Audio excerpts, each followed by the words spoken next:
So according to the modified accrual basis, you had $4.2 million of assets, as it doesn't include $700,000 of land, and your net position or equity is 4.247 or 4.170 on the modified accrual. The reconciliation right below that shows you how you get from your modified cash basis of 4.1 to the 4.9 on the full accrual. The major difference there being the land that is capitalized on the full accrual statement. I have a question. Sure. Yeah, my question is on land, and is it accounted for at cost or at current market value? At cost. Okay, thank you. Yes. Yes. Page 6 is your statement of revenues, expenses, and changes in your fund balance. Again, here, your revenues and expenses are on the modified accrual pieces, which is how you budget your current resources, property taxes, and other income, and your current expenditures. Again, on here, your income was last year, your net change in fund balance, which is $932,000 this year, was actually a loss of $1,200. And the biggest change there is your property taxes went up by about $63,000 from prior year. And your redevelopment projects went down about $400,000. And then if you see in the kind of in the middle, other financing sources, you have proceeds on the sale of the land that you sold this year of $532,000. So that contributed to a significant net change or income, net income on this basis.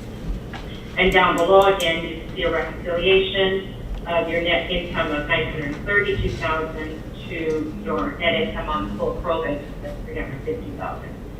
Again, most of that is contributed to your sale of your land. Any questions so far? Okay, page 7 through 15 are what's called your footnotes to your financial statements. So they explain your basis of accounting. They give you more detail on some of the information in your financial statements. I'm going to skip to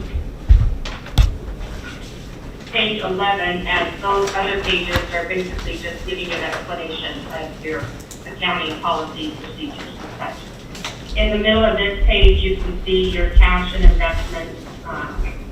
Your balance, your bank balance was $4.2 million at 9/30/21, and those are amounts that are insured by your bank balance if your the bank went under at that point in time. So pretty much the majority of your deposits are insured or collateral.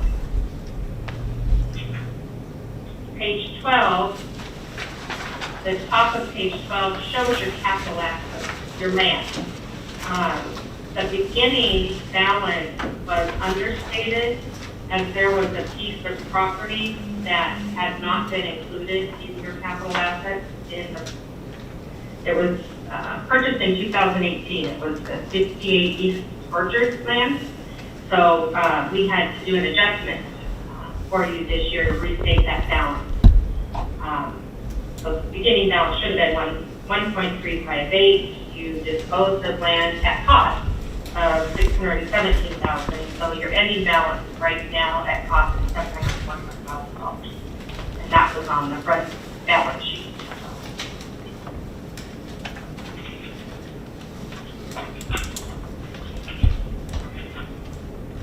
Page 14, I'm skipping to page 14.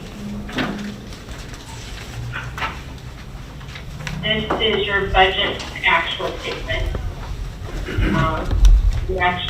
Your revenues were about $38,000 more than you had anticipated, and your expenses were $826,000 less, and that's all going to be timing on the redevelopment process. So you had projected actually having a net change in fund balance or net income of $64,000, and you had $932,000.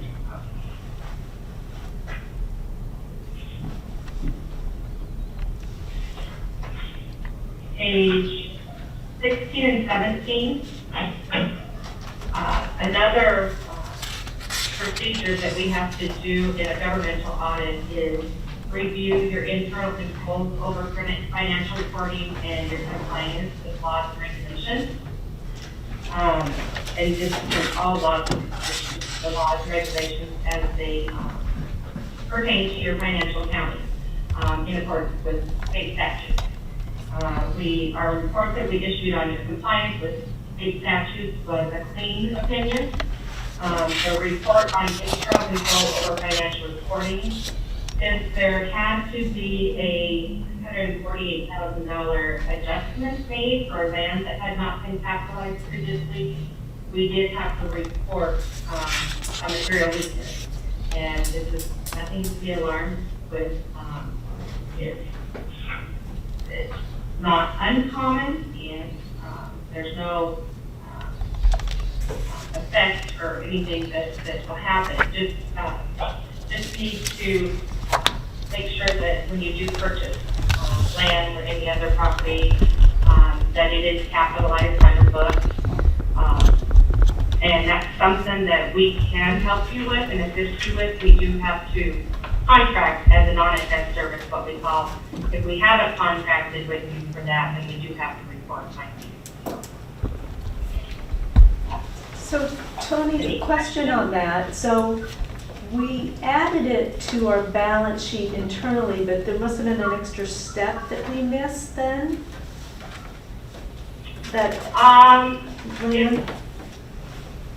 It wasn't on the balance sheet that we were provided in 2018. I think you put it on this year.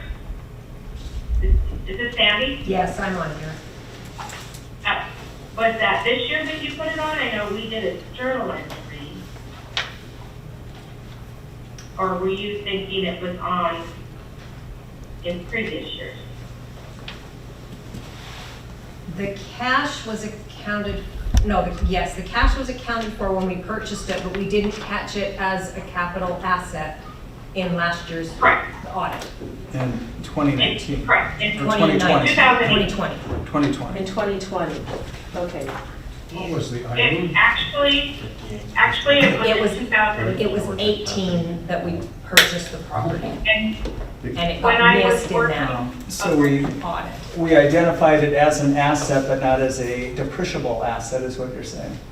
Or a capitalized asset? They didn't No. even put it in as an asset. It wasn't even listed as an asset. So it was They treated didn't as an have expense. any, they didn't have treated any as an record that expense. HURA owned that property. Oh, But on it our, was when we were working with Sandy and Rob on identifying which properties were sold, so which ones were removed from your books, that we identified that there was this other property owned. I think Sandy did a research or a search on the county records, and that had not been in any of the information that we had. So it just had to be added to your capital asset. But it was a transaction that was in 2018. and it wasn't included as an asset in our books prior to this? Correct. Correct, okay. We just treated it as an expense, Yes. not from an Correct. accounting. Okay. Which on your modified accrual basis, the second set of financial statements that I went over, those are the financial statements that you actually operate and utilize for operations. The full accrual statements are the ones that then take into account any of those assets that you purchased and expensed previously and put them on the balance sheet type thing. So not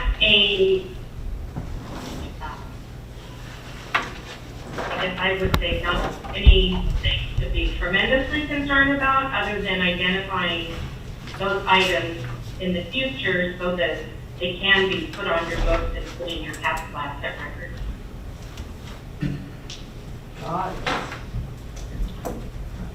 Thank you, Tony. Any other questions for Tony? I have one.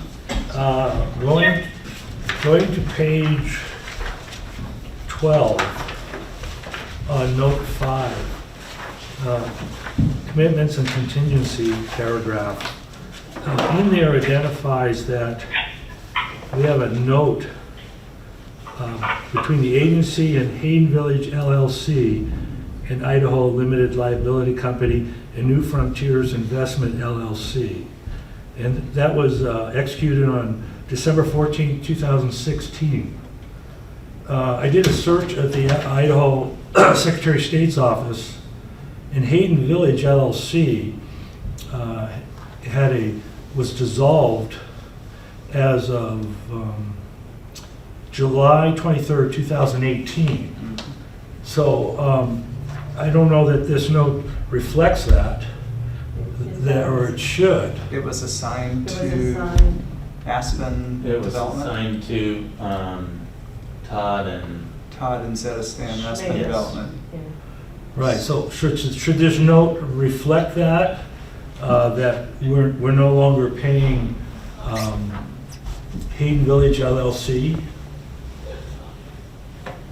Yes, it should, and this is these footnotes I provide to you to read in a draft each year and to provide me any updated information.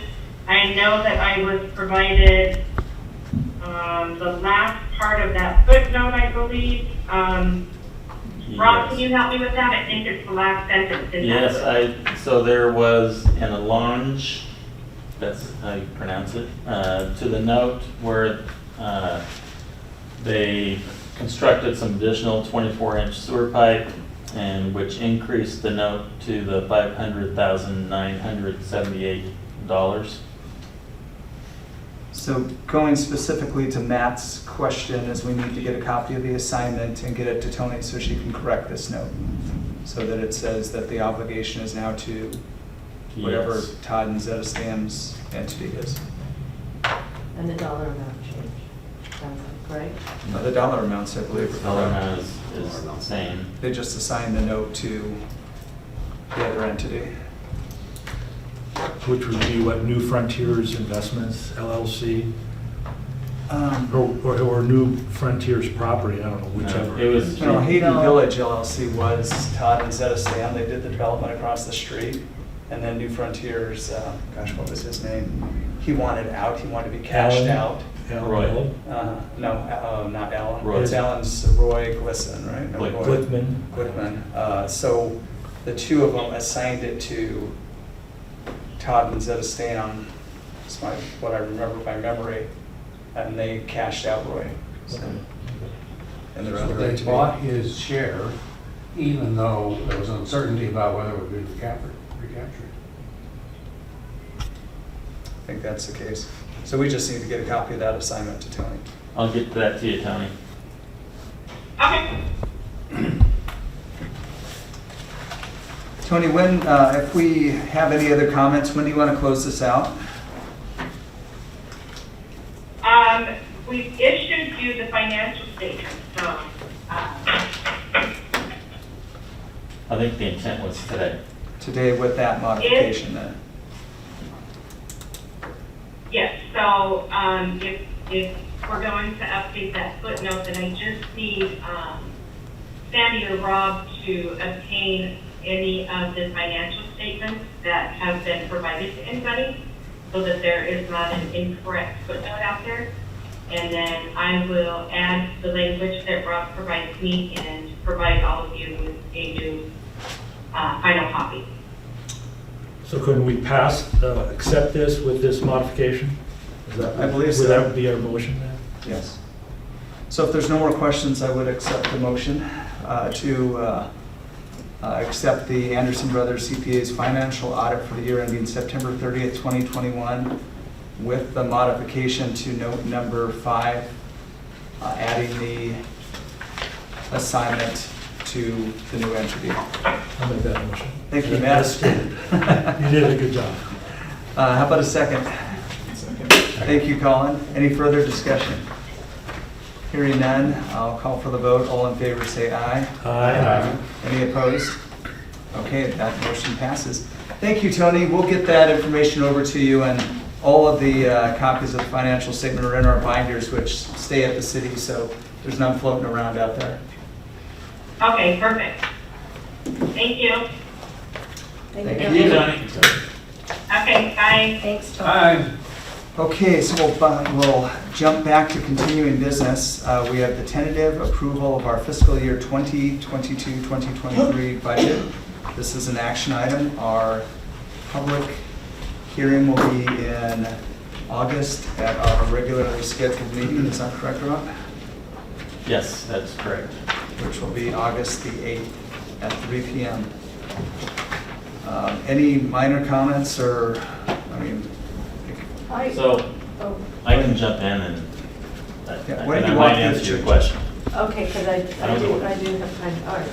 Go for it. So at the last meeting, we talked about putting, on the expense side, putting in $80,000 for executive director.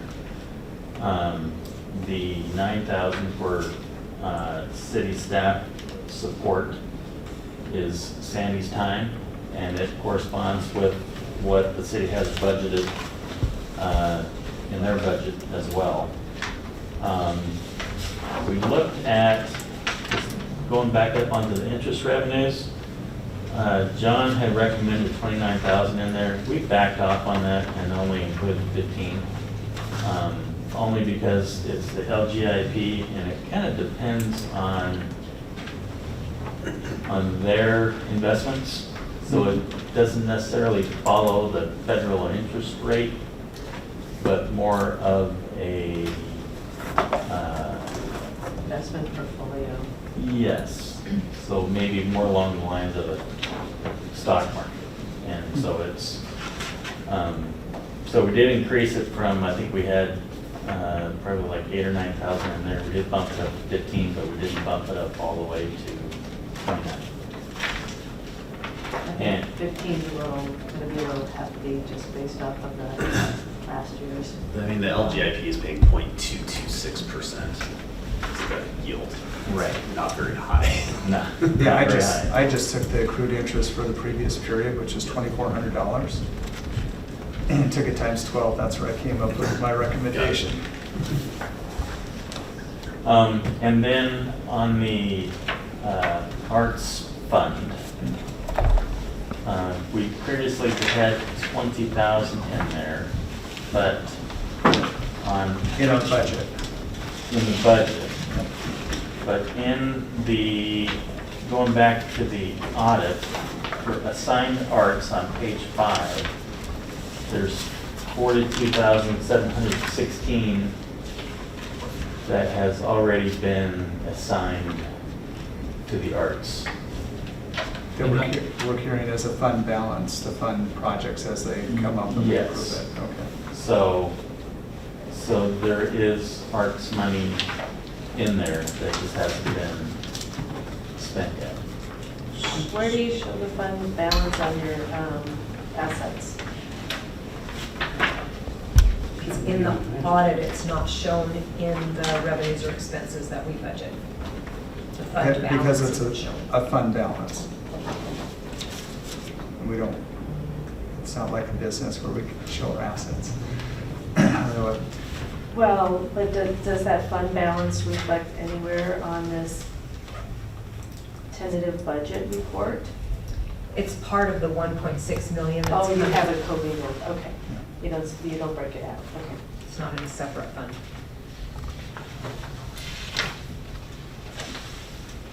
So Rob, what did you do then? Take any further budget for the arts and I assume that not we funded had in 21, 22?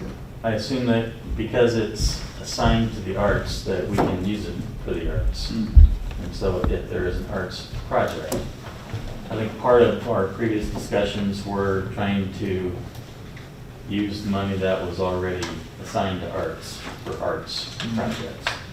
Agreed.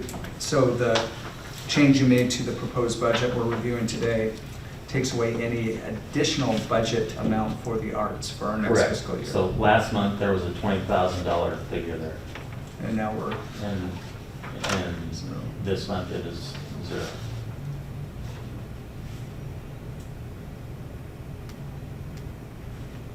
any questions for Rob on the changes made to the budget that we reviewed last month and asked him to update? Just, Rob, elaborate for us again. The capital purchases, H6 base and promissory note. I can't remember what's happening there. That's the note that we were paying to New Frontiers. Oh, So that's part of that 500,978. so if we have the tax number. revenue, they get reimbursed. Yes, so if they pay their taxes, then we reimburse 75% Mhm. of the increment until that 500,000 is paid off. I have a question regarding, because we're talking about, or have a number in here for how much HURA will pay the city staff, excluding Sandy.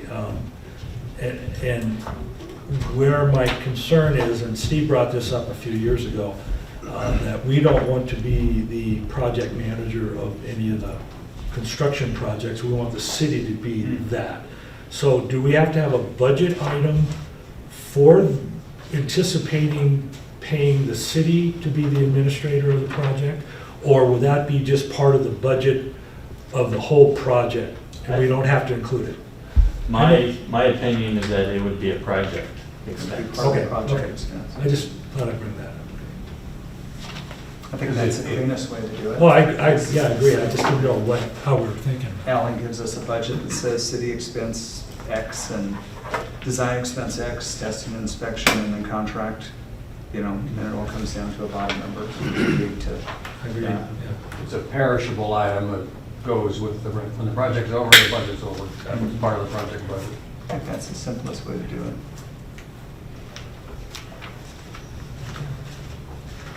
So on government way and miles, we've spent the 93 and the 4,000, 97,000 on design, and now we're just waiting for the possibility of a grant opportunity. Or we decided to spend it Yes. ourselves. Correct. Okay.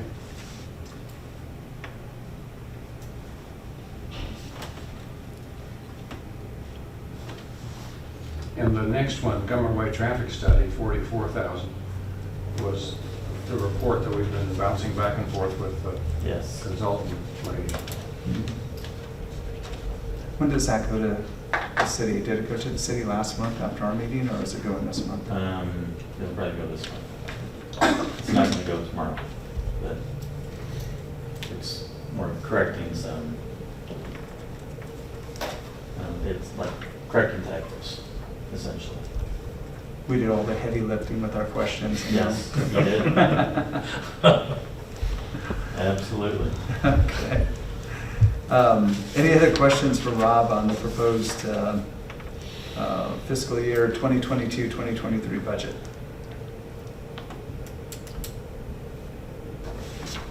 Hearing none. Is Pete still on? I am, yes.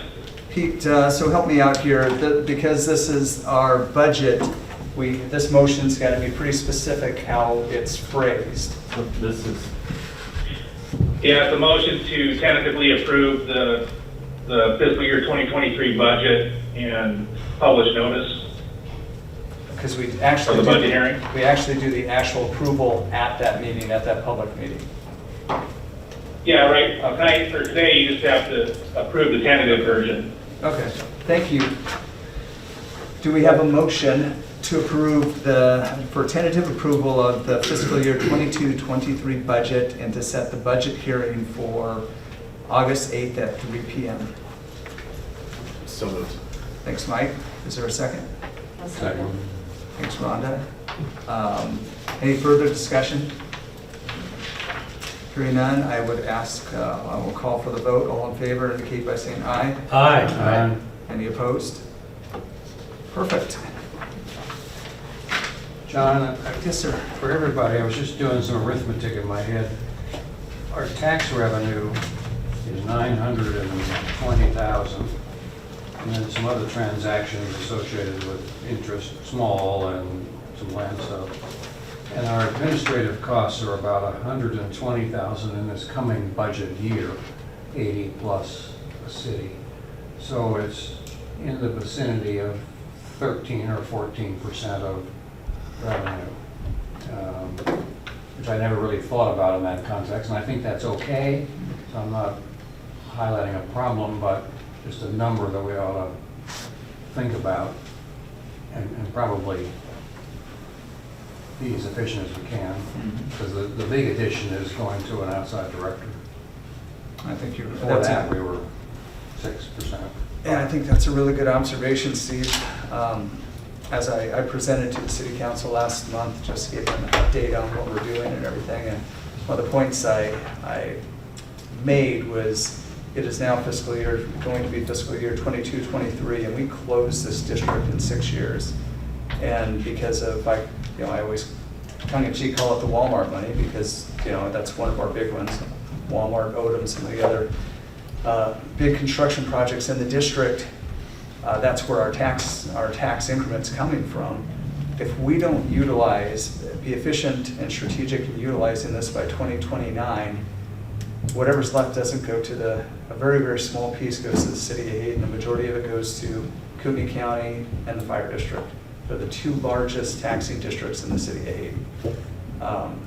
Because of course the schools are accepted.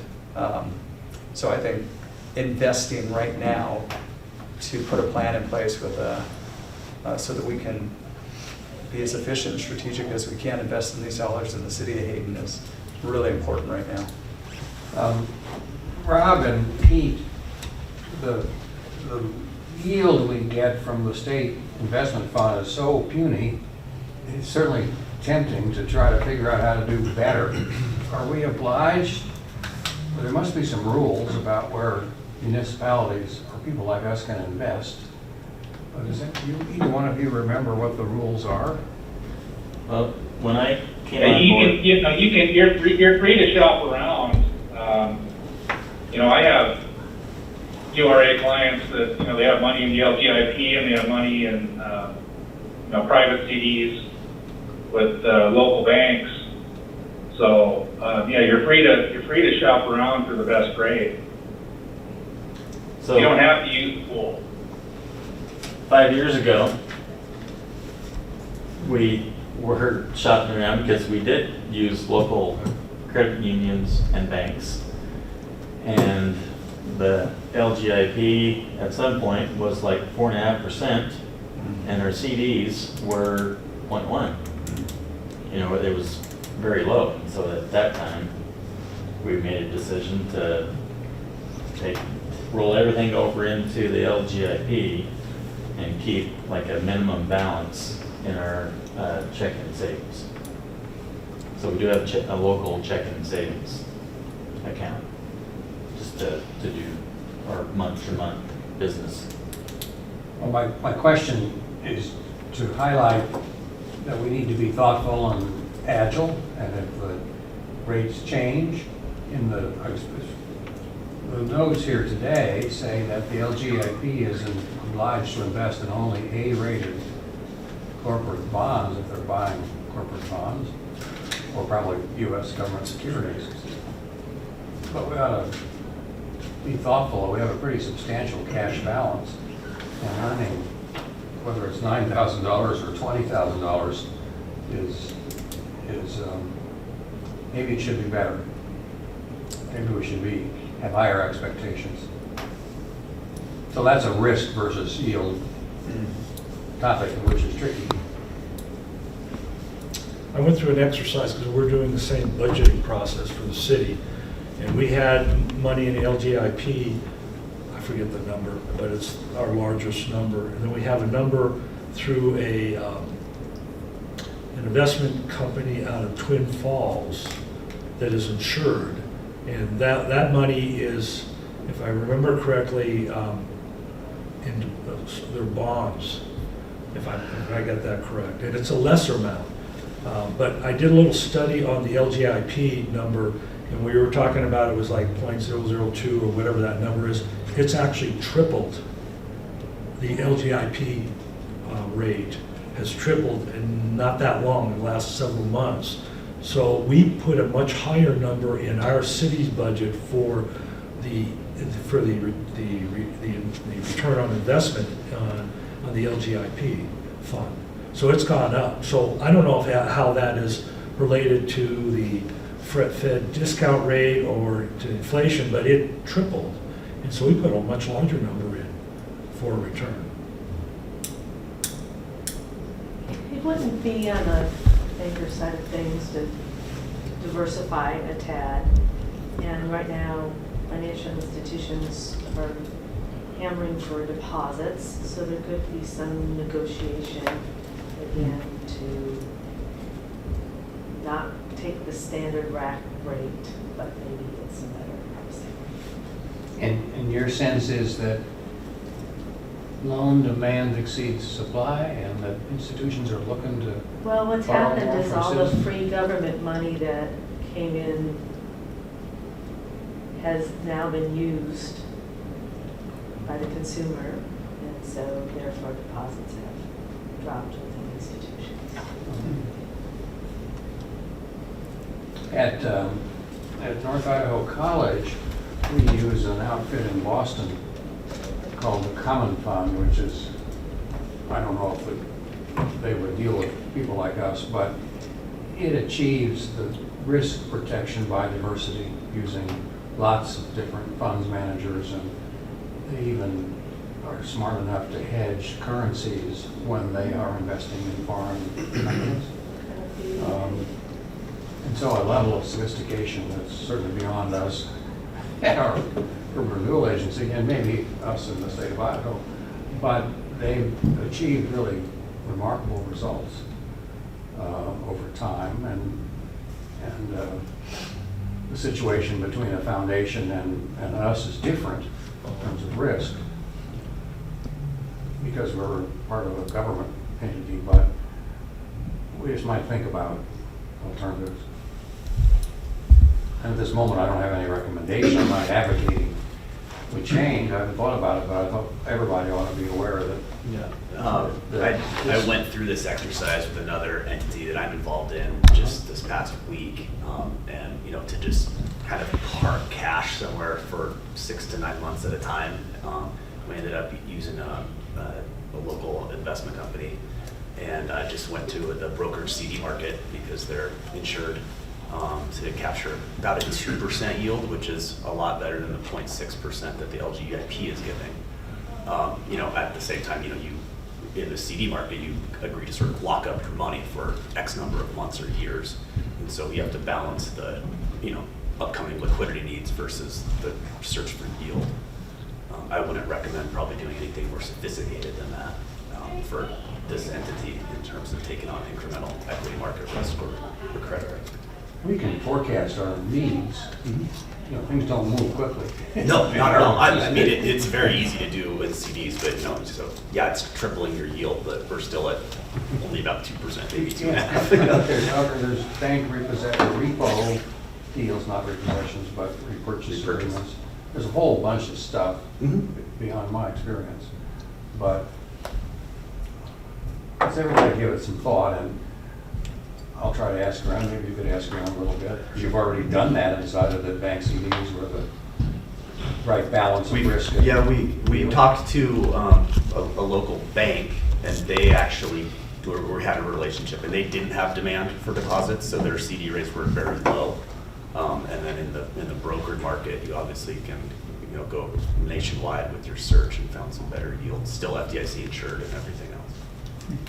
There are services that aggregate various banks because of the limit on insurance, FDIC limit, so you can borrow or can lend a lot larger numbers. Well, you do a $500,000 per financial institution, so you just do it at different banks.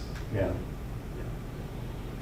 You can access that though through one investment advisory firm or whoever you're using. Or through, we've used Mountain West in the past, and they do it with a bunch of different banks.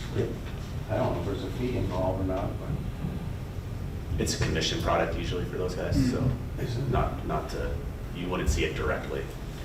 yeah. So anyway, I thought about, we could pick up, if we could pick up a quarter of what we're paying our new director, and insignificant change in risk, it's probably worth doing. I think you're right. That may be one of the first things our director, once we hire that person, should be tasked with doing is Pay for yourself. Pay for yourself. Okay, we've got about 18 minutes before the city council joins us.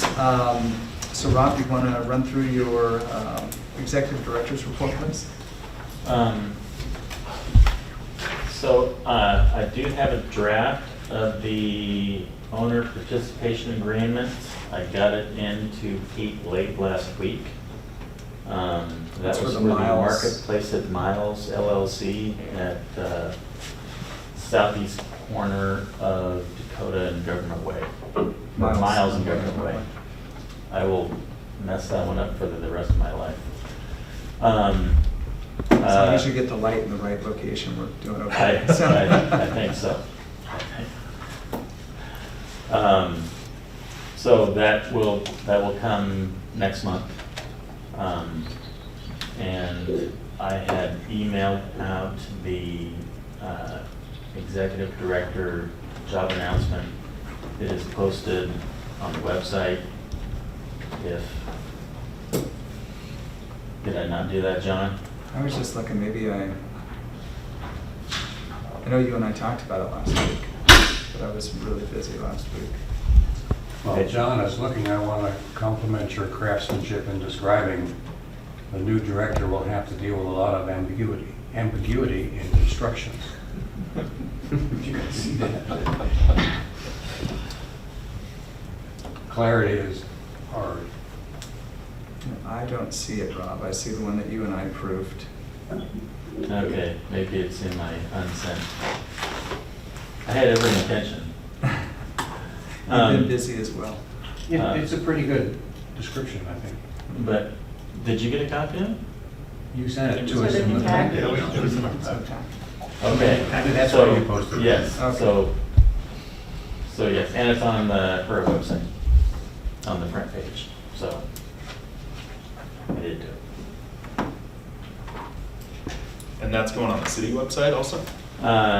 Is it the intent? No, I didn't post it on the city website because it's not a city function. Right. So if you know of anyone who you think might serve the board well, give them heads up.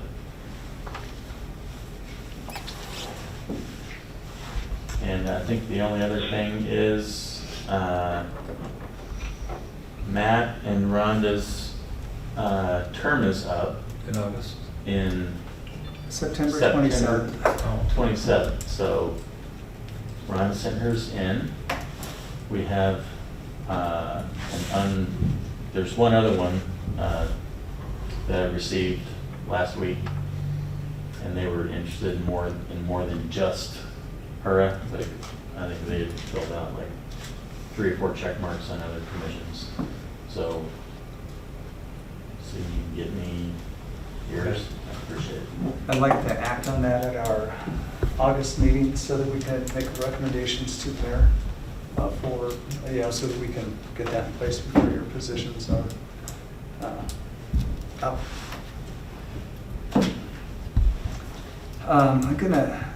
Can we skip long-term? Are you done with your executive directors? Okay. Yes. So let's skip long-range planning for a second. And is there anything on traffic mitigation or general property acquisition opportunities? The sign's down at the Al Cafe. The roundabout's now open at, Is it closed or is it open? it's open. Must have been They just- teased us, they opened it for 4th of July weekend, then they closed it again. Yeah. But it's open again, so. So, long-range planning, I think unless you have anything else, I want to talk about what we're going to do here in about 15 minutes.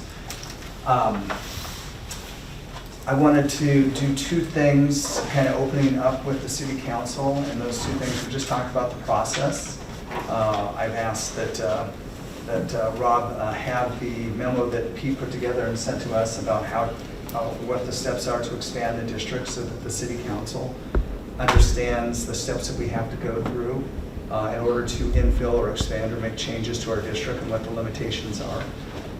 And then I asked Rob to have also an exhibit showing the extents of the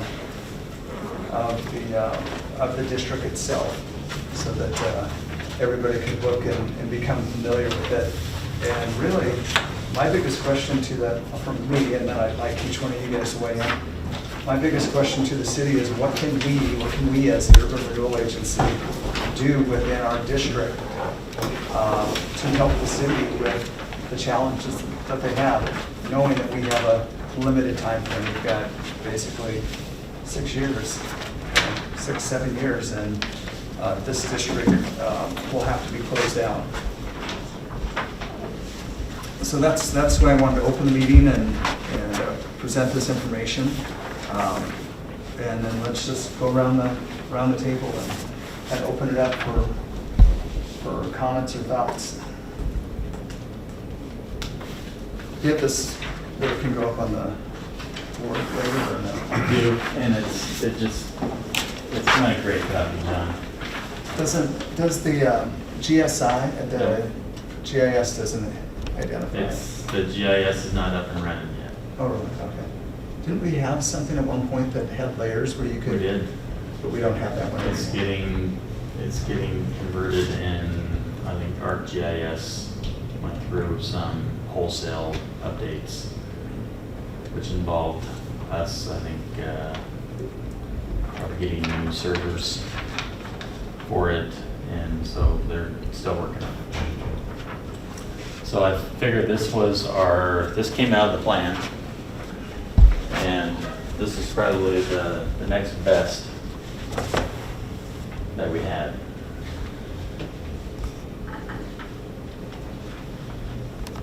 So, will you get to a point where we can overlay the zoning on top of this? Is that when we get GIS Yes, yes. integrated, that we can tell what the zoning class is for our turf?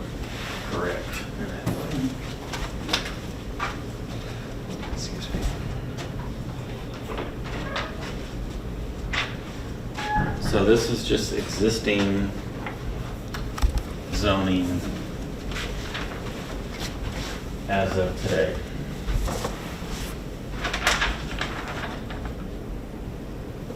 One of the questions that comes to mind when thinking about enlarging the district is the constraint of 10%.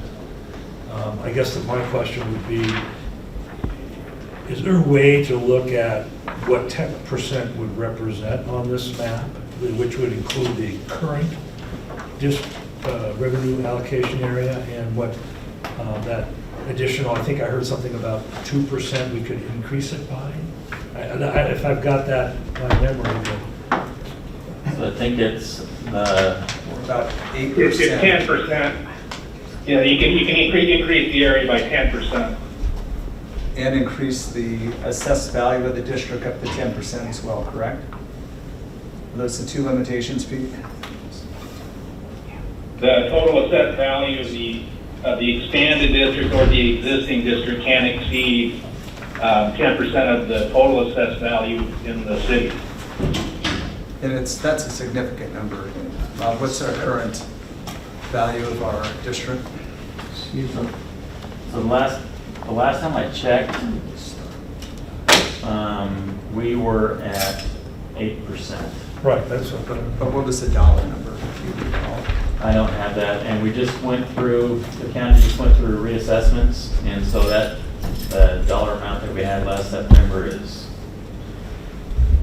kind of out the door. Yeah. Do you have a rough idea though, Sandy, what our, No, and I won't until the 1st of I August. mean, as of last year, a year ago? 2 billion, 2 point. Is it possible to remove properties? Was there any reason for that or advantage to that? If you don't see, and if something's Well, happened, you don't see the. That causes a reverse issue because you've sat there and you've frozen those that allocation, that revenue allocation for this period of time. So that'd be kind of like terminating a portion of the district. It's complicated. So we're like 2.1 billion for the city of Hayden, something like that. And Somewhere in that neighborhood. the district was 8% of that, so it's at $166 million. So increasing it 10% is about $16 million in valuation, or 2%, excuse me. It's 2% of 2.1 billion. I'm doing the math backwards. 1 billion, 210 million, 2.1 times 2.2. That's a huge number. We can add up to $42 million in value. I can't imagine the infill and stuff that we've looked at that we're going to get anywhere close to that. Or some of the infill that we've talked about, some of the properties. So we're looking at a projected income from the increment of about 900,000. So can we safely say that if we were to increase it by 2%, the district, that number in theory just goes up 2% of the 900,000? Is there a direct ratio to that? I'm just trying to put a number, by enlarging it 2%, how much more will that increase our income? That's kind of where I'm coming from. I think it really depends on. Depends on what's built in those areas. And I don't really see, personally, I don't really see a net gain. I don't see enlarging the district for a gain in income. I see enlarging the district strategically to try and hit projects that the city wants, that the city would benefit the city. That's where I was kind of going, so. I don't have the numbers in my head, so I can't do it. Have to think about it. So another thought I had is, we're looking at the city's budget for next year for tax revenues, like roughly 1.7 million. We're anticipating 900,000. So as it seems like the HURA's income, maybe I got it wrong, seems to be, I don't know if it's in a direct relationship to the city's income in tax revenue, but it's seems to be getting closer and closer to what the city's receiving. I don't want to see that number get so high that people are looking at it and go, oh my gosh, we're not Dover. Dover, like 95% of their tax income is in their urban renewal district. And it's really affected. The urban renewal district has all the money for the city. And that is totally wrong in my mind. So I'm just concerned about if we do enlarge the district, how much more the HURA's income will be in relationship to the city. I mean, say in the future, Hayden's income is $2 million, but HURA is 1.5. I don't know if that's going to happen or Well, not. part of our revenue that we collect is, it's just within the district, number one. But it also comes from other taxing districts as well. So there are other taxing districts that do not get the increment. So it's not the. Yeah, so when you look at the tax bills, Kootenai County is the first line, and then Northern Lakes Fire, and then you see a bunch of the school stuff, and Idaho College, and somewhere down towards the bottom, second one, I think the library is down at the bottom, and the second one from the bottom, or third from the bottom is the city of Hayden. So because like Rob was saying, our revenue is, our tax increment is coming from all of those taxing districts. It may be that if I'm gonna just do a what if, I mean, what if Home Depot goes out there on that development by Lancaster? I mean, so that's like an Odom again, and that's like a Peak and a Walmart. I mean, those are some of the major projects that have happened. I mean, it could be that the increment could be higher than what the city's tax revenue is, but that's the whole point of this meeting is, we're gonna start in 3 minutes or 4 minutes, is how can we use this tax increment to benefit the city of Hayden, Idaho? I mean, what can we do collectively to benefit the city of Hayden, Idaho. We've got 6, 7 years, and we've got a lot of money, and there's a lot of needs here. So how do we help our residents? How do we take the Walmart money to make things better in Hayden, Idaho? I get your point, that's really good, but my concern is how it's perceived that all of a sudden urban renewal has almost as much money in the city, and who's controlling the money? That's just a separate point. I'm not saying that you can't use it for good purposes for the cities. I'm just concerned about how quickly the increment can go up in relationship to the cities. That's my point. Yeah, I don't know that we have any control of that. I know. And I get the perception, but that's why we want to do more of this, is so that people understand that this is a benefit to the city. It doesn't take away, I mean, when you look at the numbers, we're 8% of the assessed value of the city. So if we evaporate it tomorrow, the net effect to taxpayers is going to be a very, very minor, like about a 2% adjustment and decrease in their taxes. So if we collected 900,000 last year, it doesn't, and let's say that we dissolve, the city is not going to get 900,000. Oh, I know, I get that. They're going to get a It's portion. a little tiny piece. Right. One thing I just, for long range planning, one thing that's really important I've seen, every place, there's little developments all throughout the city, but at what point do we start connecting those developments? It would be wonderful, I guess it would be wonderful from the city's perspective. And the city does a good job of getting those developments up to code for sidewalks, water retention, bike paths and things, but there's always, they're all disjointed. At some point in time, like for safety reasons, kids are out on the street, and then they're back out on the street, back on the bike path. Those are the type of projects that might be good. And I don't know if there's any of those right here, but it certainly seems that would help the city if we could work together with the city in that context, but I don't know how many of those. I'm sure there are some of those areas within our current district, but the city doesn't have money to go and connect everything right now. They just don't, and so that would be something where that's probably why we're working with the city here, trying to get some of this connected. The city's done a great job of setting it up, but it could be forever before some of those homeowners decide to do something that would trigger change. Sell and develop. So it is 4 o'clock, a minute or two afterwards. I'm thinking that we want to have the council people join us here. Around the table. Yeah, around the table, so that, and I think it would be in the mayor. Really nice to see you, Mr. Mayor. Might be helpful if our city administrator could join Rob at the end of the table to help keep us knowledgeable about things that we have questions about. Let's get a little cooler. Sandy, would you come and sit in the middle of us here? Sure.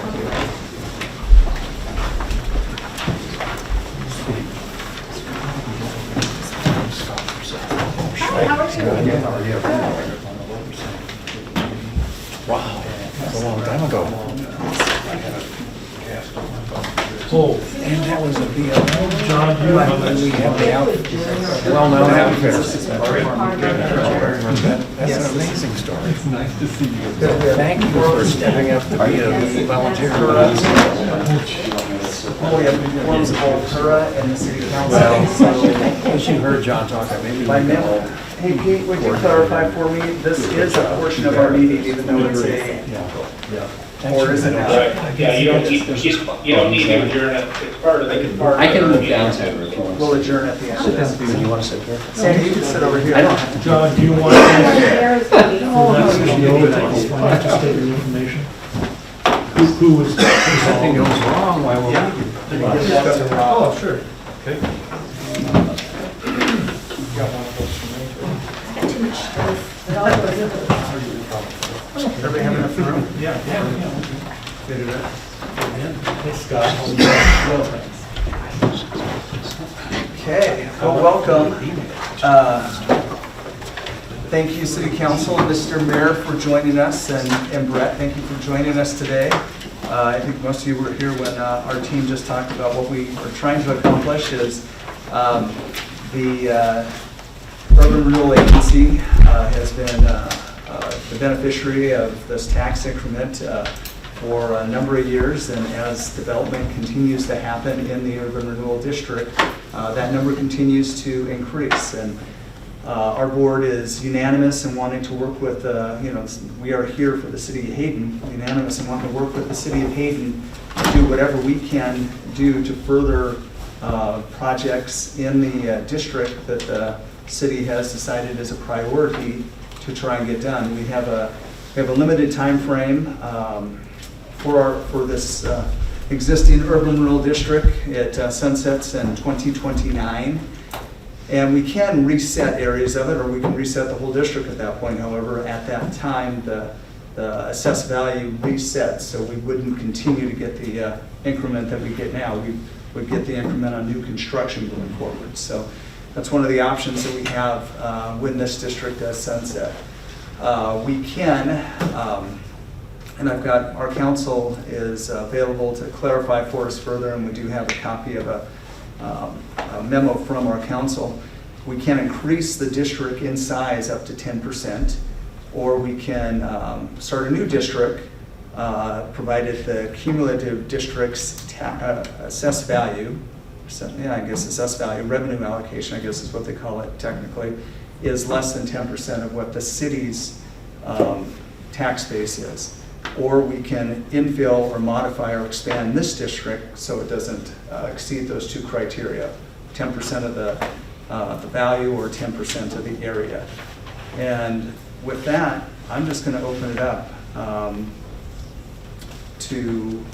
for everybody just to kind of brainstorm. What does maybe the City Council and the Mayor should walk around the table and tell us what you guys think. Where are you guys going?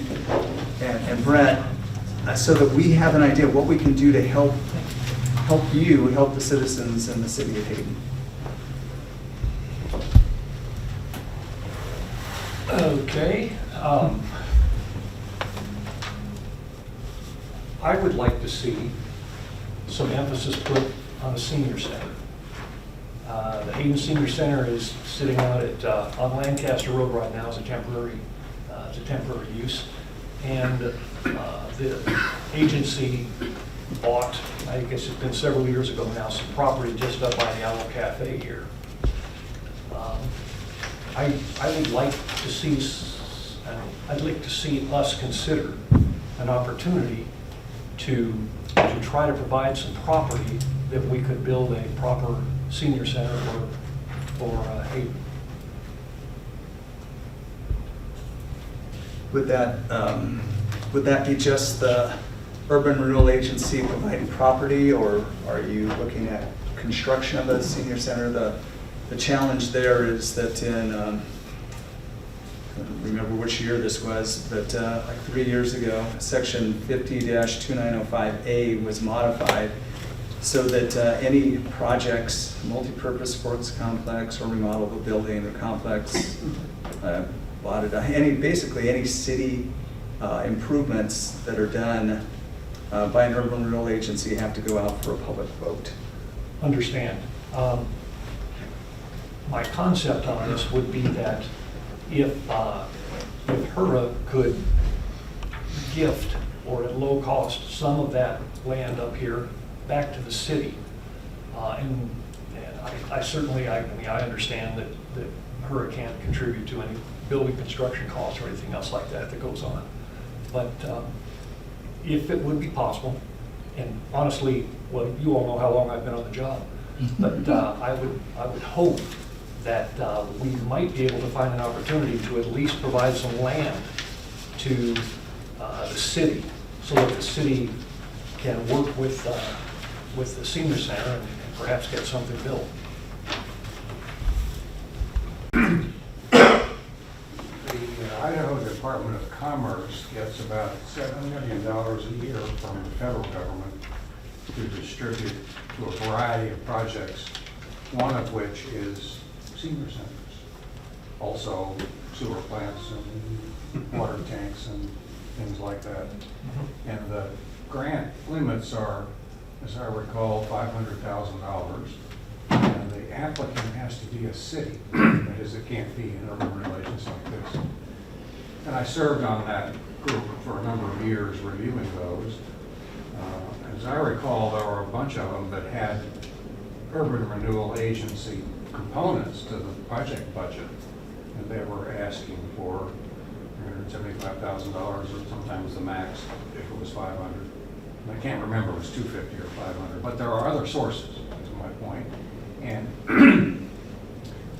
North Idaho is underrepresented on the applications for those funds, all kinds of projects. There's lots of it from Southern Idaho and Eastern Idaho, and nearly a much smaller proportion from the north. So my guess is, and often the funds are under-requested. That is, we have more money than we had projects. So if some momentum develops for a senior center, and we talked about that around our table 7 years ago, something, because we were thinking about the barn that's part of the Clark House property out here at the corner of Honeysuckle and 4th, is it, roughly? And the owner of the property was not interested. And at that time, that property was not in the Urban Renewal Agency geographic boundary. So if we were to get involved in something outside of our boundaries, we'd have to change the boundaries. And we've also had a bit of a discussion about, is it time to consider changing the boundaries and for what purpose? And so all of those pieces might fit into a senior center project. And one of my reasons for bringing that up is that it's within the existing boundaries. The Yep. where just up here would be within the existing boundaries. Okay, I like that idea, to be honest with you. This is the first I've really heard about it, but I think it's a real good idea to hopefully eliminate some of the periodic uncertainty that the senior center probably goes through as they just had their move, and I'm not sure what their situation is out where they are now, but it sounds like it would give them a permanent place, would be the plan. I mean, the center of town. Yeah, in the center of town, which I think that's a great idea. But urban renewal to me means, and we talked about the word blighted, you know, areas and things like that. And I'd like to see a continued focus on identifying blighted areas or areas that do need renewal that would provide a positive, most likely commercial increase within the city. But also, I think right now, just on the trip over here, we all experience it every day. The traffic situation and the ability to contribute to projects that will hopefully alleviate or improve the situation, because just about, it seems like just about every intersection we seem to come to. I just came through the roundabout, and I'll tell you what, that's great. I hear people whining about it, okay? But to be honest, it's flowing, there's a lot of traffic, nobody's wrecked yet, type of thing. But it sure beat that's sitting there at the four-way or two-way, I guess it was, waiting for traffic. So more things like that, I think, are something that I'd like to see a focus on. So. Sandy? Can I pass and come back to me? No. Thank you. Come back. When I talk to folks, the two biggest concerns: growth, all the people moving here. It's changing. Our small towns are no longer a small community. It's morphing into something that why they left other areas. It's morphing into that, what they left. And then traffic. So I love the idea that the HURA in the city could identify projects that are intersection and street related to alleviate our congestion that we have. And it's not going to get any better. I mean, we know with certain developments it's going to get worse and worse. We can't handle And in a number of our intersections, we can't really handle it properly now. And, we can't just say, well, we'll just let it go. We have to address these problems. So my number one priority would be looking at intersections and traffic congestion and how we can make that all work for our citizens. Because not only the people of Hayden are going to benefit, but anybody else traveling through or from other areas to this area will benefit. So that's the number one. The other thing that I'd like to comment, I think that we've talked about this extensively about a senior center, but we also talked about a community center that could work together as a senior center. They're kind of related. The facilities could be similar. We were looking at the old Hayden Elementary School as a possibility that could be remodeled. We have, of course, the Lacey property. We have some property north of Hayden Elementary School. It's small. We have some property over off of Honeysuckle, where there's a pump station. They're not really big enough to do a combination of a community center and a senior center. However, with what we own on Orchard here, and I still would like to keep our radar up for the Owl Cafe. And with the idea that we're going to eventually move our shop back here to a new facility out by the airport, we've already moved forward on an agreement. That opens up a lot of property right in this campus. I would like to see that urban renewal and the city could work something together as a community center and a senior center together. Of course, the constraints are, the number one, is it all in the district? And we have to make sure of that. And I just want to add as a separate note here, urban renewal gets a bad rap by certain folks. And if we can utilize tax money because we have a low levy rate through the urban renewal to do the projects that benefit our citizens, like the streets, I think that's a great idea. That to me is my priority in moving forward with urban renewal.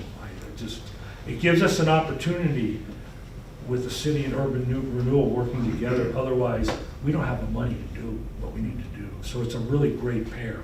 The only thing is, and Pete's going to chime in here, we have to be careful because they're supposed to be sole and separate. But who says you can't coordinate? So I want to clarify a few things. You had a bunch of we's in there when owning property, and I think you overlapped between city and the Urban Renewal Agency. So the Urban Renewal Agency has the public parking just south of the Owl, and then we also have the 58 East Orchard property. And then the other ones you're referring to, I believe, were City of Hayden owned. Correct. I didn't clarify that. I'm just saying there's opportunities with the property. Thank you. Thanks, Matt. Roger?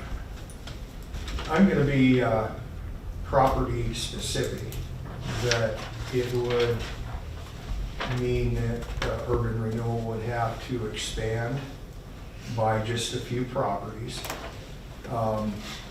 Over on the corner of Miles and Maple, there's a 10-acre parcel. Ray Hansen and his wife Jean own it. They're getting up there in years, not in good health. I've been working with them over the past couple of years on trying to get that piece of property for the city for a park. In my mind, it's a once-in-a-lifetime opportunity because I can guarantee you that once they have passed, the kids will sell it. And the kids will sell it to a developer, so you're going to have a whole bunch of houses. And I think that there's an opportunity here if the urban renewal district was expanded slightly to get that property and keep it from being developed and making more houses, more traffic, etc. The other thing is it has several outbuildings.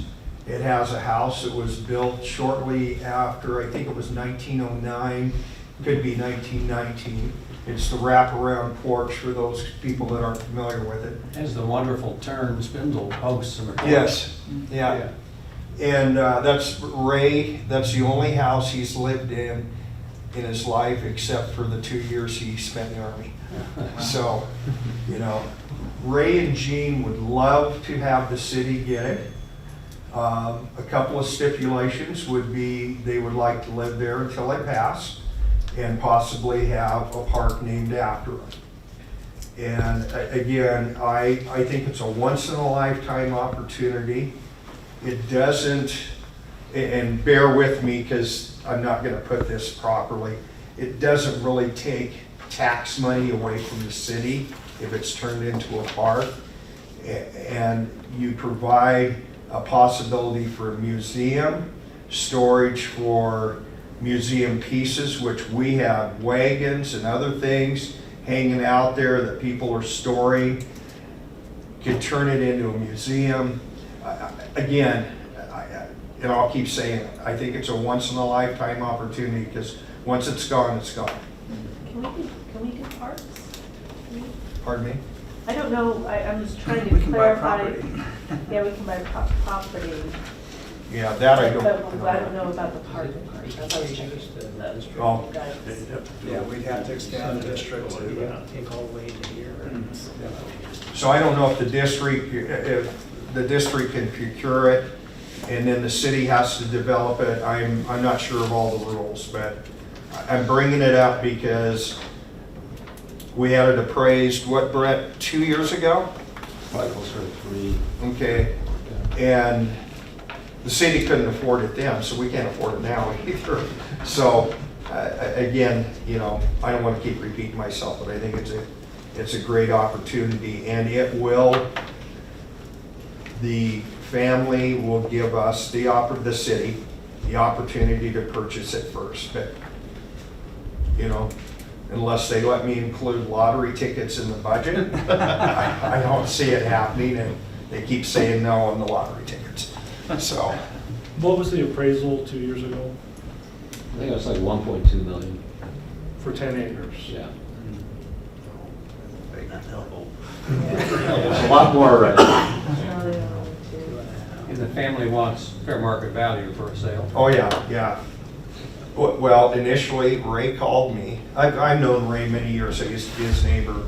He's kind of like a second dad to me. He initially called me and said, I want to give the property to the city. And then the kids went to that. And, you know, there goes our inheritance. So that he had to call me back and tell me, no, we're going to have to sell it. But they, when I say that they would like the city to have it, they would like it to remain open space. I don't know what that means as far as money, if that means they're willing to take less than market value or not. I have no idea at this point, but the kids are going to be after the money, no doubt.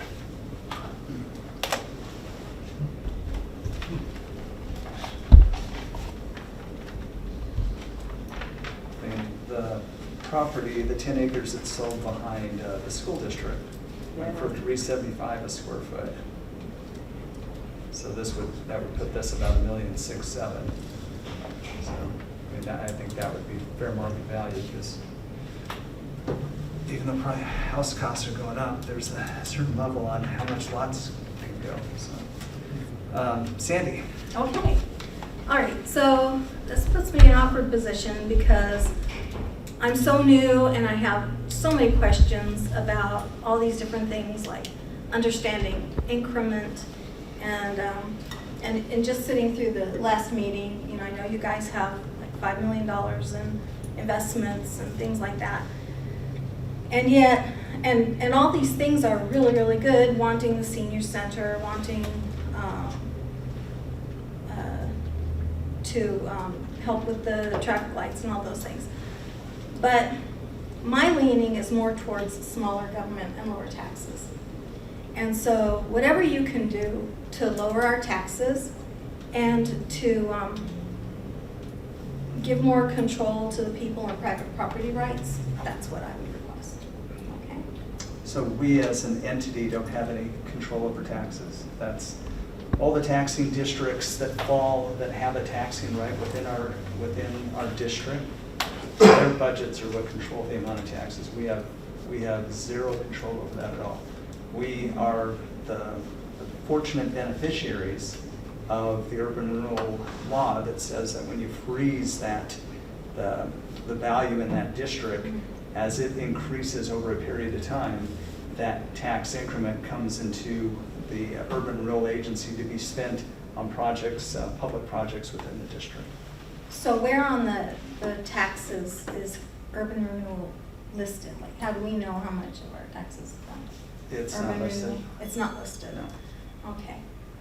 So, Your So home the isn't in amount- the district, so it wouldn't affect your property taxes at all. so it's just the districts that are in the urban renewal district, like the ones on that chart there in the Yes. green? Yes, Mhm. those are the Those parcels that pay. Taxes paid for. So like my wife's restaurant right down the street, and I don't remember what we paid. Gosh, our taxes must have been almost $11,000. Right. So with the exception, the schools are an exception, so anything that was in that tax bill that went to the schools went to the schools, but the rest of that increment came to the urban renewal agency. Okay. Yeah, so like I said, I'm at a disadvantage because I don't know all the increments and all those kinds of things. So personally, I don't have a project in mind. I would, And it's not an additional tax, it's just part of there is a tax whether there's a district or not, and the urban renewal agency just gets anything above and beyond what that tax was before there was any redevelopment. So to use my example of my wife's restaurant, the taxes on that parcel before it was improved was $1,000 or something like that. So that $1,000 is still going to all the different tax entities. So it's that increment from where it was frozen to what it is now that goes into the urban renewal agency. okay. Thank you for explaining that. So the point that Ed made about using urban renewal dollars with one of the objectives of improving commercial activity in the community, and that's why the district goes up and down government way, basically, is that improvements that we can make that the city probably would not be able to make on its own produce larger property taxes than without, and therefore the city and the community benefit. And so the projects we talk about have some benevolence as making the community better, but also some benevolence in making the commercial environment more attractive for private sector investment. And, you know, most all the streets that are built by developers, given to the city. Many people forget that they think the city built the streets, but that's generally not true. The city repairs streets, but that's all for the most part. One of the, again, my understanding of it is, at least in what I hope that the purpose of, and we touched on this, is to stimulate or maybe give that incentive for the business to come to Hayden instead of Post Falls or Coeur d'Alene, and through the urban renewal's ability to help them in there. I'm correct in that? Sure. Yeah. And I think we've done a really good job with that, with the Capones and working on the corner there of Government Way in Hayden. Yeah, get rid of the car wash. Getting rid of the car wash Rid with of all the the little EPA. gas station. There's your issues. blight right there, but yeah. Yeah. And the one up in Miles. The one up at Miles now. And the first urban renewal project is the Government Way improvements that started in 2008. Starting down here by the peak and extending all the way up to the other side of the other side of Hayden Avenue. So, I mean, prior to that, there were no sidewalks, there were no curbs, there were no center islands, there were no lights. It looked like what Government Way looks like north of Miles. But again, this whole commercial aspect, when we talk about taxes and the tax shift in residential, we need to incentivize to take some of the shift from the residential onto it, because the more we can bring in, the more it will, if I'm understanding correctly, it will balance out the commercial versus residential tax burden, so. You know, we talk about traffic, and it is quite a headache here in Hayden. I would like, as we focus on new streets and different projects, that we pay attention to pedestrians, better bike lanes, better infrastructure for walking, bike racks, so to help alleviate the usage of cars and start focusing on alternatives besides the single person in their automobile. And that's just kind of the way, as the population grows, that we need to kind of think through infrastructure changes and improvements. I have a question. Is there an application process for people to go through who want to improve or start a business here? Or how do they get access to urban renewal funds for infrastructure? Urban renewal funds are limited to public infrastructure projects or blighted projects. There are 4 projects since I've been involved in this on this commission. The ones that Rhonda mentioned. So there was a car wash on the northwest corner of Hayden Avenue and Government Way, and we actually purchased that and the adjacent properties and then demolished them and sold that property back to a gentleman that's going to build a retail center, I understand. Kitty corner from that is Capone's, and actually that front portion, you'll see that there's some signs there that say public parking. There's like 6 spots. So we negotiated that when we put that whole thing together. We joined with the Capone's to take another gas station, tear it down, and improve that parking lot. Behind that was a trailer park that had 18 or 19 condemned trailers. Maybe not all of them were condemned, but it was close. And we worked with that developer to help them pay for the demolition to get rid of that blight.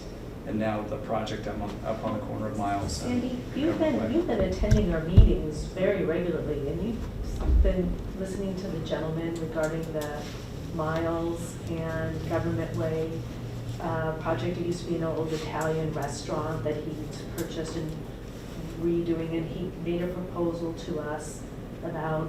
I was here for one meeting where he was here at the last meeting. I wasn't here at the last meeting. Jeremy? Jeremy, yeah. But I remember the first time he came, it didn't seem like he was going to get help. So there's no real process. When somebody's going to build a project in the city of Hayden, you do a pre-development meeting with the team that Rob's a part of that. Planning, building, community development. They all sit across the table. Fire department comes in, and you send your plan in, and then you sit around and talk. And if it's in the urban renewal district, they bring that to your attention as this is in the urban renewal district, so they can look and see what are my options. So if they are developing a large piece of property and it's going to have old city streets in it, urban renewal can choose to, if they request, can choose to help pay for the 24-inch sewer line that extends along Warren Drive and then actually supports that subdivision and that commercial area there to the between Highway 95 and Warren Drive, and also the Odom building is that 24-inch sewer supports that. That's Big white building on the west side of Wayne, just south of Lancaster. Okay. So when you go through those project development meetings, you can ask the question, the developer can ask the question, would my project be receptive, or could it qualify for some urban renewal dollars? And they would say, well, you're in the district, so go to the meeting and pitch it and see what they say. okay, so it's not a specific application process. No. It's open to the public. And when I run across that in our city of Hayden pre-development meetings, I say, the Urban Renewal Agency meets on the second Monday of each month, and you can come and and make a pitch. And to elaborate a little bit on what John was saying, Sandy and Ed, and we don't provide cash grants to developers to do this. We provide a way that they put the money in the beginning, and if projects are built, like the Lancaster Market up there or the Odom warehouse that John referred to, and those projects are more valuable on the tax rolls than the previous ag land or empty land, then there's an increment in tax dollars, and those tax dollars come to us, and we carve off 75% of those dollars. I think it's 75. We keep 25. We keep, and then we give it back to the developer. So he gets a way to recapture the capital cost only if development occurs that's higher in value to the community. And only if it's public infrastructure, so the city streets, sewer lines, water lines. So you're not paying for the utility structures. No. Yeah, I think that's a misconception, I think. A lot of times people think that you're building the buildings and things like that. Public infrastructure, you consider signed over to the city at the end of the development. Okay. Well, I didn't mean to waylay Oh, your no, meeting with good my questions. questions. I just, yeah, I don't have any requests right now. Thank you. Yeah. I have a couple of ideas to throw out. I had a meeting with a couple of others, including Dave Callahan, who's the planning and zoning director, community development director in the county. And we were talking about an open space effort to purchase land that might not get developed but be preserved as open space. And he had two ideas, kind of like Roger's, where sellers were interested in that preservation. One of them was a mile of frontage on the river on the south side. The city of Boise has had 3 different rounds of buying open space in the foothills on the north side of Boise for trail preservation. And so there's an effort to try to think about how to preserve open space, which is a alternative to the pace of growth. And on the prairie, we have, in my view, a limited amount of time if we're going to pay attention to open space, because absent that, the demand for housing is going to soak up grass fields. So we need to think about, is there a piece of that concept that can work in the city of Hayden?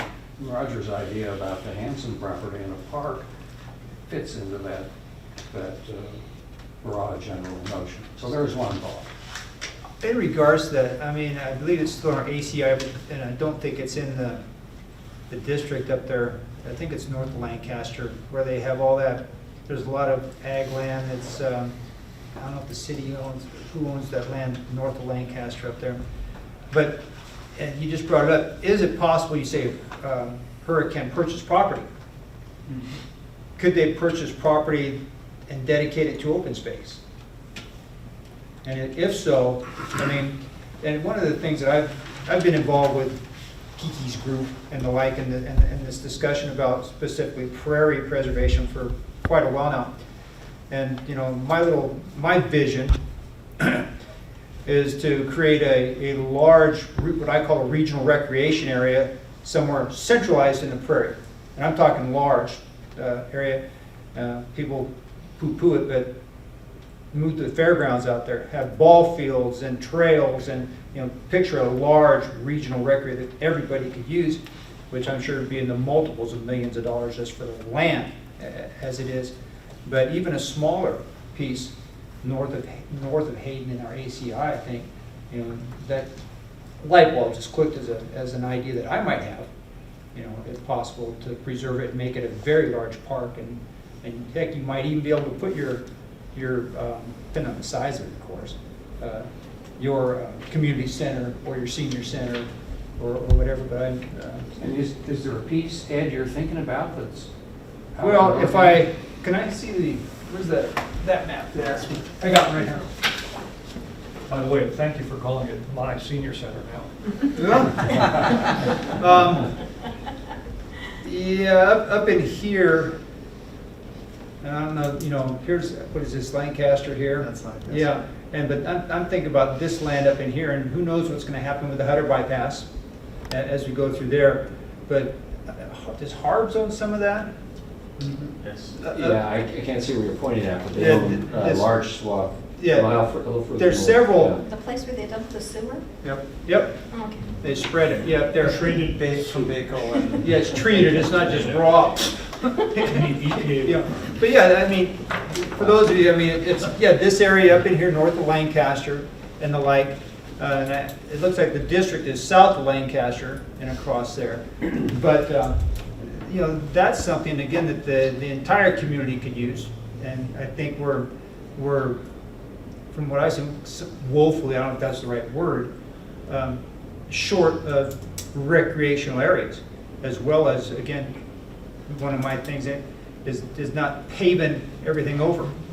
And, you know, in time having that type of, and somebody said it about the naming it. One of my ideas was, of course, ideally would be to have some of these landowners maybe donate it and call it, whoever it is, regional park, you know, in perpetuity for their family after.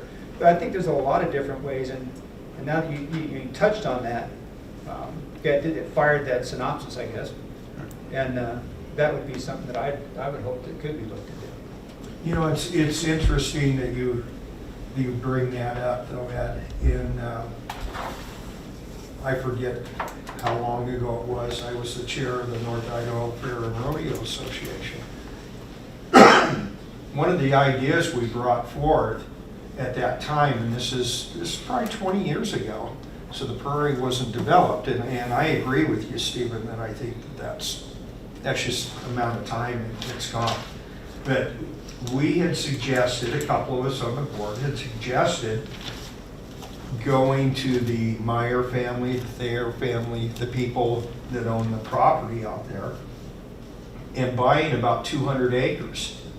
Only it wouldn't be buying, they were willing to donate it, to move the fairgrounds out there and do exactly what Ed's talking about. At the time when you talked to them, They wouldn't do it. Oh, they wouldn't? No.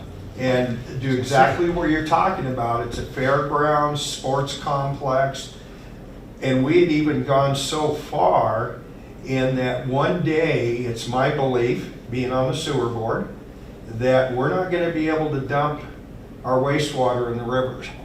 We're going to have to land apply it or come up with something else. Well, part of the 200 acres, we were going to land apply the water and even offer it to Post Falls, Rathdrum, and people out there, because it'd be very logistical to do it, easy to do it. We just, I don't know if we were ahead of our time or it was a crummy idea, I don't know. But I couldn't get the rest of the fair board to go for it. They were adamant the fair was going to stay there. Yeah. So what you're talking about, Ed, is something that's been talked about for many, many years. And maybe now is the time before it's too late. One of the extensions of that concept is the bike path, which is on the former Union Pacific Railroad right-of-way and has been extended and paved as far as Hutter Road, from Coeur d'Alene out to Hutter. And beyond that, it's in the area of city impact for Post Falls, and then eventually there's an application now, and that's more of the ground north of Prairie Avenue. The city of Post Falls has indicated an intention to extend the bike path all the way out to Highway 41. During the Highway 41 design stage, there was talk of either a bridge or a tunnel, so that path could be continuous and go further northwest, but that idea got cut out because of budget considerations. Now, some of that doesn't really apply to the city of Hayden, but the broad concept of open space and beginning to talk in the communities here in Kootenai County about the value of open space and how do we, rather than complain about growth, do something about it by saying, we can't stop the immigration, but we can do something about open space. kind of following up on one of Ed's comments, is the city of Hayden actually, since our district has started, has expanded further to the north, especially on the east side of Government Way. It is now encompasses the Hayden Canyon project, correct? Yeah. And you had mentioned about public space. Well, part of that public space, there's a dedication for a how many acre park, Rob? That's pretty. 19 acres. 19, yeah, that's pretty significant. And that's just the dedication of land for a park, but just that whole subdivision as a whole had an open space requirement. Then I don't even know how many acres were involved in that, but it was a substantial amount. Significant. So my point is, or my thought is that, following up on what Ed said about lacking parkland in the city of Hayden, as an extension to our district, we could continue up the east side of Government Way. I would not recommend picking up any of the residential areas, but there are commercial areas that are front Government Way, and there's that park property, which to me would be a logical extension of our district, as well as some infill areas, so that we could work with the city for the park improvements, because I think we can, following what the city of Coeur d'Alene's done, I believe we can go ahead and do park improvements just like we did a parking lot improvement here adjacent to City Hall. That's to the benefit of the citizens of Hayden. So just kind of following on what Ed said, that could be something that we can achieve. I think all of your points about open space are great, but we're limited on what we can do. I mean, we can't shoestring our district, so we can't go and loop out and pick up a piece of property that's a considerable distance away from the main part of our district and expanding it. We can add another district, again, subject to the same limitation that this district has. We can go about 2% of the city's overall taxable base of 2.1 billion. So that was like about $42 million worth of additional area that we could create a new district in. But for districts to work, we want to have some districts set up so there can be some commercial development in it, so we can continue that tax increment revenue so that we have it to build out a park or something similar. So if we bought land, built out a park, then the maintenance would then land back onto the city. So how does that impact your budget? How much room of growth for open space would you have in your budget for maintenance?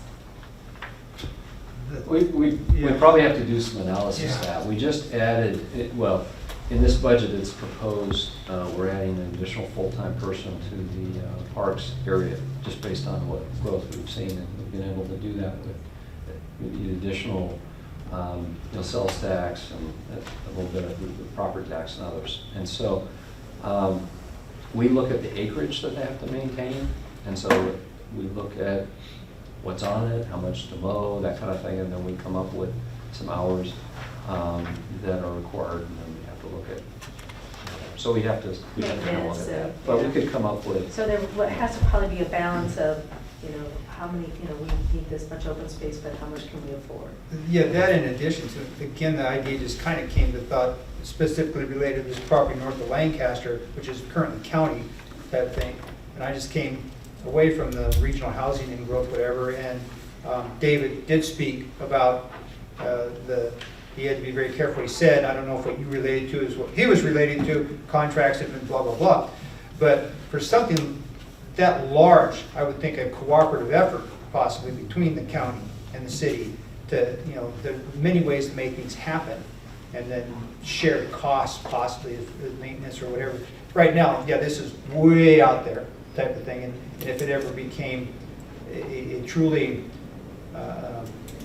concerned issue, then like Brett says, people really have to get together and run numbers and look at the viability of doing something like that. I'm going to add to that, Callahan told us the story that we could form a recreation district. You mentioned those words too, I think. Right. And that would have to be funded by a vote of the people, and it would produce dollars for acquisition and dollars for maintenance, because it would be an ongoing tax. He said that 77% of the open space preservation project issues that are put to public vote pass. So that although it was an increase in tax, it was a topic that around the country people relate to and approve of. And so we have here in Hayden a political environment where property taxes are an important piece of the dialogue. So one of the things we'll have to think about, at least I think we have to think about, is none of these good ideas come for free. And so the tenor of the anti-tax drumbeat, and Sandy mentioned her objective of reducing property taxes, is simply a different direction than recreational districts and acquiring land and mowing the lawn. None of these things represent an improvement for the citizens for free. And so one of the collective challenges I think everybody around this table has is figuring out what is the right balance. But I suspect that the good things that we envision will involve a tax consideration. I don't know, again, it seems to me that I've heard, again, this is just, that there is consideration about putting an open space issue on the ballot. And I don't know if anybody's heard anything about that yet, but that's, been in the wind at least, that's come through my ears, that they're, part of this whole thing is a just as you said, nothing's gonna come for free, nothing's gonna happen for free. I've heard that too. Yeah. But I haven't heard any specific plans. Right. So I think we're at the very beginning of the talk about it. And it will be polarizing on the tax issue. And so those who advocate it have to be thoughtful and logical and considerate. And those opposed will get their shot at it too. But certainly it will not happen without some source of money. Being mindful of everybody's time. It's 10 to 5, and I know our target was to try and finish up by 5. I kind of just like to lap around the table real quick one more time. What can HURA do in our short window with this district? We have 7 years. And the issues you guys have brought up and we've discussed, I think those are big issues for our community. But what can we do in 7 years in this district, or by some modification to this district, to address, I hate that it sounds so, well, anyway, I'll say it, address the quality of life of the city of Hayden citizens. What can we do to invest in the city of Hayden through HURA in our district? And Brett, will go with you first. Thanks for the opportunity to mention. I think, I look at this as a, priority too. I mean, there were some great ideas that came around.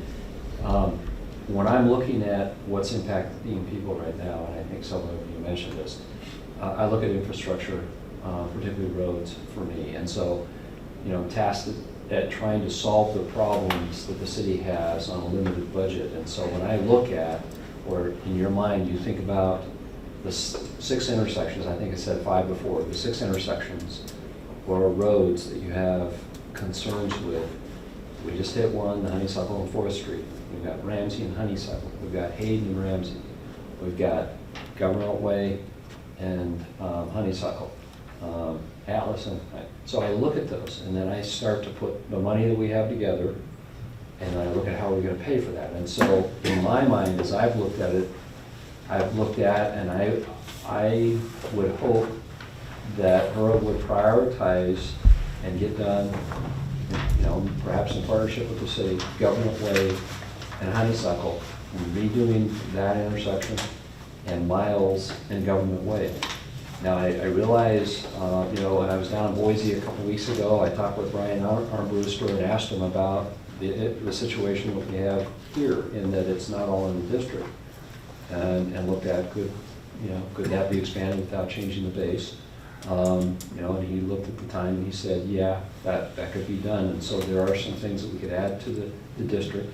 I know there might be some concerns about opening it wide, but I just look at the priority that if HURA could address those two major intersections, we've got some one-time money that with the council trying to address the Honeysuckle Ramsey, the Hayden, and Ramsey, Atlas and Ramsey, and trying to get those done. And so I look at those, if we can address those intersections, we've addressed a lot of the concerns that the citizens have expressed as far as traffic in the city.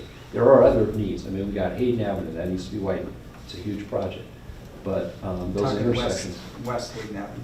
Yeah, going west from 95. So for me, I look at that and go, my first priority would be getting help on those two intersections. And there are other opportunities. If you ended up going down Hayden, you go far enough to reach Hayden and Ramsey. On the north side, does Lancaster enter in? There maybe could be an opportunity as well to acquire and I don't know if, Roger, can I mention that we talked about where the seniors are right now, whether or not that's, that there could be a possibility for acquisition of that for something like a community center.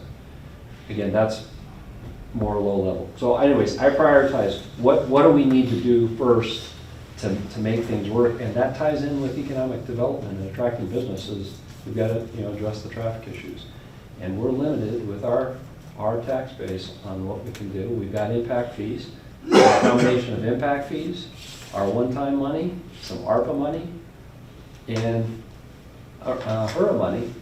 I think we can tackle those major issues. Thanks, Brad. Steve, how about the city, and I don't know if it's owned by at Honeysuckle and Fourth, where the city has some construction stuff parked.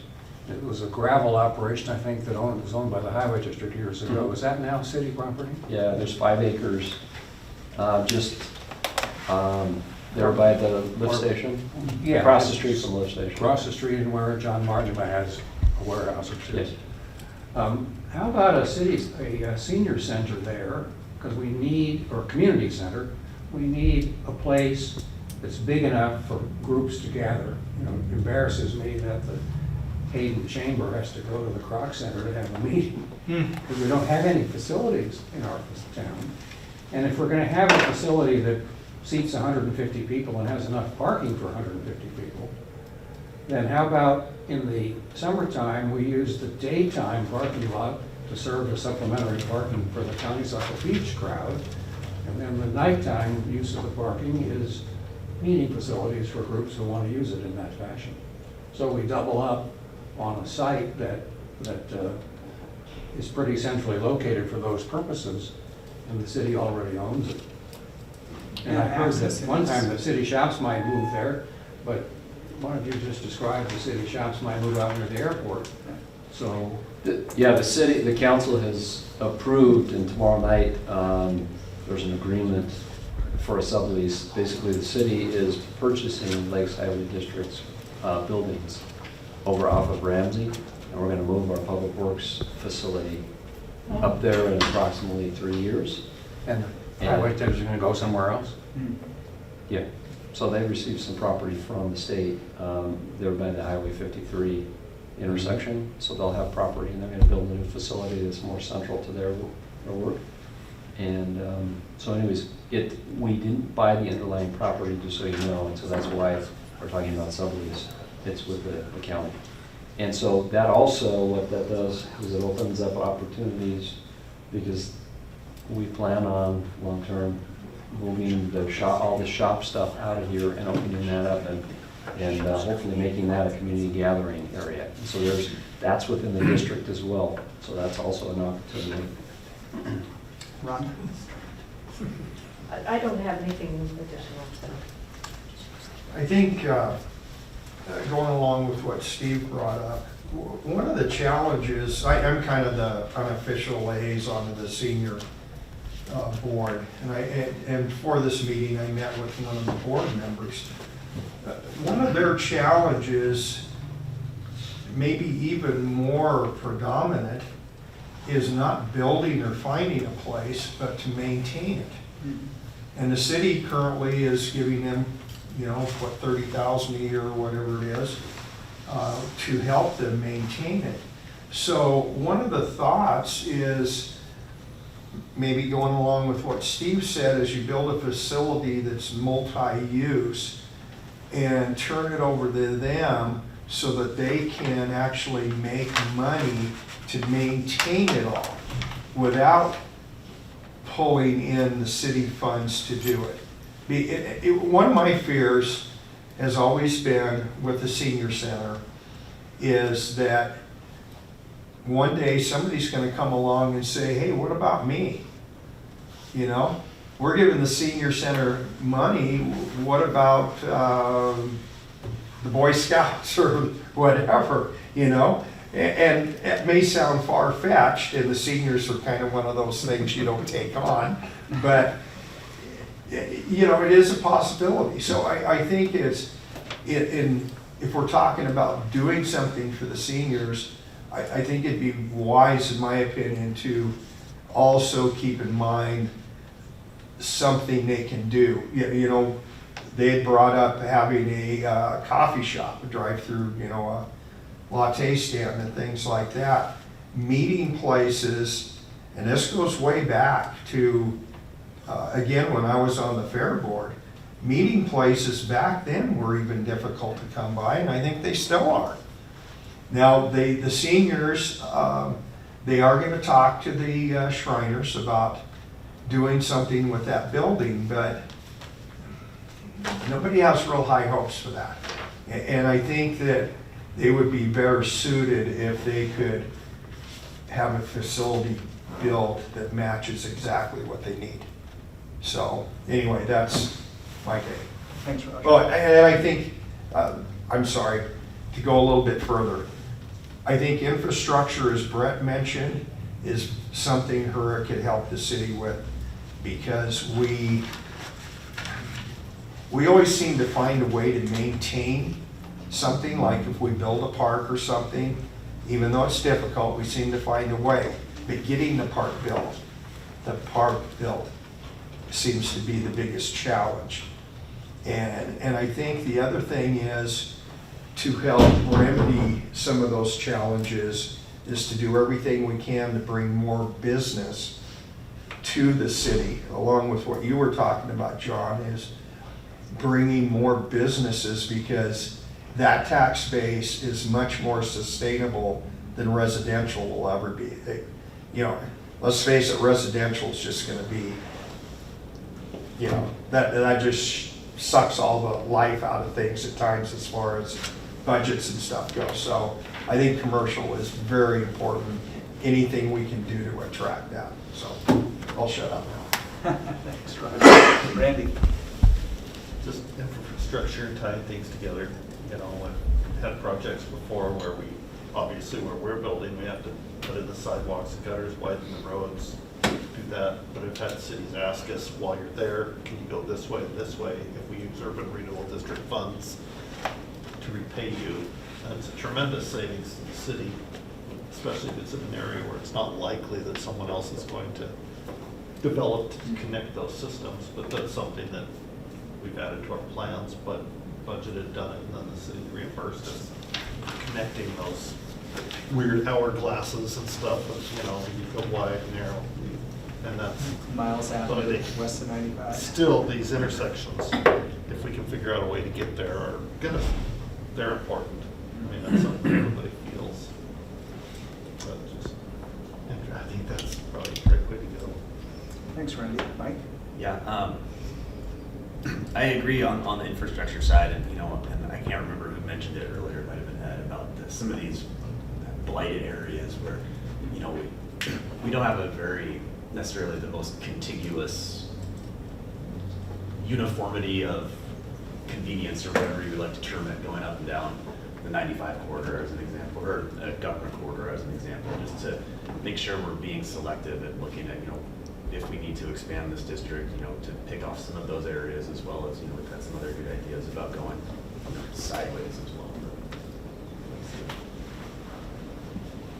I think this has been good to hear. We had something like this a few years ago, and it was good to get the feedback and just, I guess, as a gauge or a understanding of what the city council was looking for versus what we were doing. And I think this has been, it's been good to hear. All these things that came up today are all things we talk about almost monthly. The senior center hasn't come up recently, but it's been a topic of discussion a lot. So it seems like we're tracking similarly. Traffic obviously being the big one for most people at the table. So. My turn. Your turn. Yeah, I'm focused. We gotta fix the roads and the intersections. That's the highest priority in my mind. And we have a limited amount of time. And we have a fair amount of money, and these are expensive projects. But we don't spend the money, the urban renewal, I'll say we, no we, the urban renewal has limited amount of time to spend our money that we'll collect in the future too on these intersections. If the district closes out, and that's, who knows, that money that is left in our account will go back to all the other taxing entities. It doesn't go back to the taxpayers. So I want to use it for our benefit, not those other, I mean, I'm going to be, you know, kind of stingy on it because it's our city. So that's my goal, is to fix these intersections, correct as much as we can, prioritize which are the most important, work together with the city, spend the money that we have on those intersections before the district closes out, because it takes a lot of time to plan, to bid, and 6 years can go fast. That's all I'm gonna say. Thanks, Matt. Sandy? I was just thinking, maybe on your website, you could have more interaction with people, with the citizens, and see what they want. Maybe have a survey on there of what they would like to see done in the city. We could do that. That's awesome. We've got all kinds of easy survey things that you can do anymore. Thank you.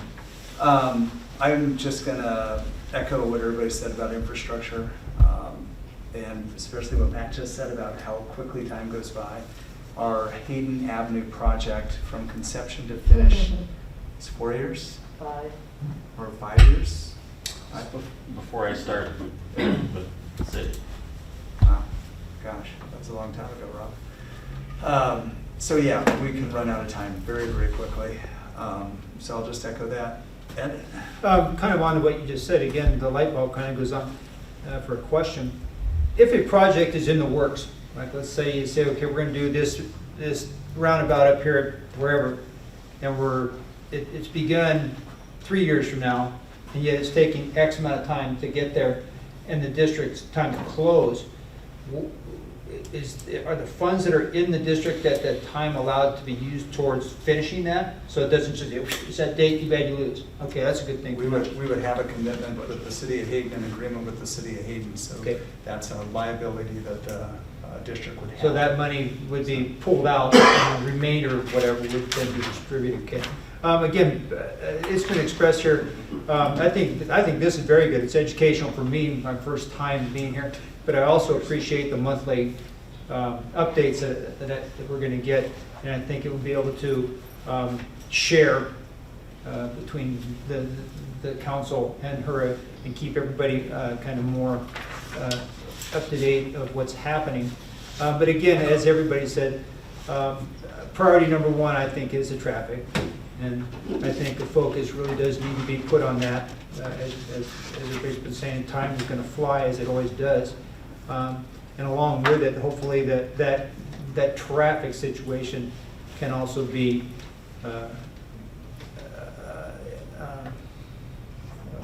included in the bringing commercial business in here. I think those two, traffic and the recruitment of, if you want to put it that way, business to the city. Great. Scott? we've got $5 million. The number one priority that we have to have right now has got to be solving our traffic problems. Got to be it. Those 3 intersections, we've got to put our money towards those 3 intersections. I want to do something with a senior center, but that really doesn't take any money on your part. That just takes an opportunity to do that. And I like your idea on the community center. I dearly love this Hanson property.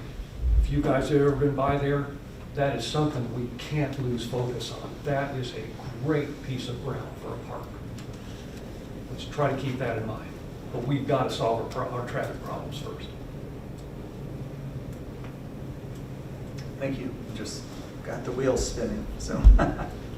Well, I want to thank everybody for participating today. This has been great. I think that our Urban Renewal Board has heard some good things, gotten some good direction. I think looks like staff has got the wheels spinning as well on what we can put together to reflect the comments that the council people have made and come to our HURA board and say, hey, here's some projects we'd like you guys to participate in.